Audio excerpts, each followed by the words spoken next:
वह दिन भी आ गया जब बेटा और बहू की फ्लाइट दिल्ली से रवाना होना थी। शताब्दी एक्सप्रेस से दिल्ली जाने की तैयारी हो गई। पिताजी से आशीर्वाद लेने आए और जाने लगे तो जाते जाते बहू ने कहा, पापा जी, जब तक हम लोग लौट कर नहीं आ जाते तब तक आप बैठक में अपना बिस्तर लगा लें, क्योंकि घर की सुरक्षा भी तो ज़रूरी है।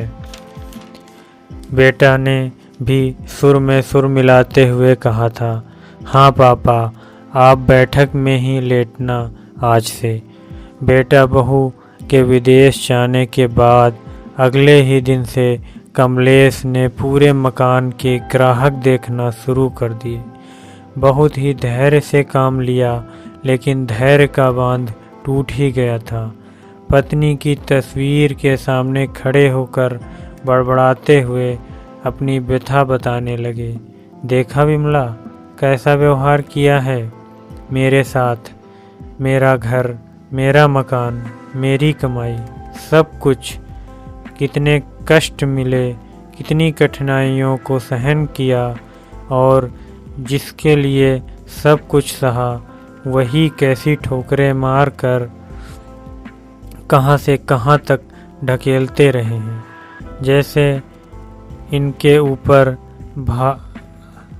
भार हो गया मैं। अरे मैं तो फौज में रहा हूँ, स्वाभिमान के साथ रहा हूँ, और आगे भी स्वाभिमान के साथ जीने की चाहत है मेरी। यह स्वाभिमान अपने ही घर में क्यों गंवाऊँ मैं। तो इनके व्यवहार की पराकाष्ठा देख रहा था। बच्चे समझने लग गए हैं कि मैं बूढ़ा हो गया हूँ। पता नहीं क्यों लोग भूल जाते हैं कि फौजी कभी बूढ़ा नहीं होता। जिनके लिए मैंने सब कुछ समर्पित कर दिया, वही मुझे कूड़ेदान का कचरा समझ रहे हैं। मकान का सौदा हो गया, रजिस्ट्री हो गई, सुपुर्द भी कर दिया, और पहुंच गए कमलेश एक छोटे से फ्लैट में। 2 महीने की विदेश यात्रा के बाद विनीत अपनी पत्नी के साथ घर पहुंचा। घंटी बजाई, दरवाज़ा खुला और एक अजनबी व्यक्ति को देखकर पूछा, आप कौन?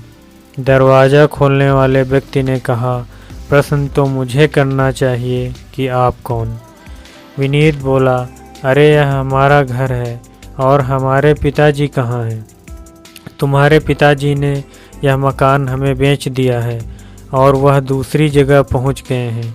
यह रहा उनका पता। कार्ड देखकर अचंभित हो गया विनीत। जाओ जाओ, अब क्या देख रहे हो? अपना सामान उठाकर पुनः टैक्सी में रखा और बताने लगा पता टैक्सी वाले को। निर्धारित पते पर पहुंचा, घंटी बजाई, सामने पिताजी खड़े थे।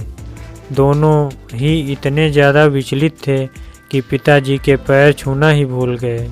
पापा जी, यह सब? विनीत ने प्रश्न किया। कमलेश ने कहा, बेटा मैं फौज में रहा हूँ। मैंने देश की सेना में रहकर देश की सेवा की है और अपना जीवन न्यौछावर किया है। जो पैसा मिलता था उससे तुम्हारा पालन पोषण किया, तुम्हारे लिए मकान बनवाया। मुझे अपने सिर पर रखकर थोड़ी ही जाना था। फौज में रहकर एक बात हमेशा सिखाई जाती थी कि कभी गद्दारी करने वालों का साथ नहीं देना चाहिए, और तुमने तो अपने पिता से ही गद्दारी कर दी। तुम तो कमाते खाते हो, नौकरी है, कहीं भी जाकर अपनी व्यवस्था कर लो। और हाँ, कभी भी कोई विशेष संकट आन पड़े तो मेरे दरवाजे खुले मिलेंगे। विनीत फिर अपने सामान को समेटने लगा।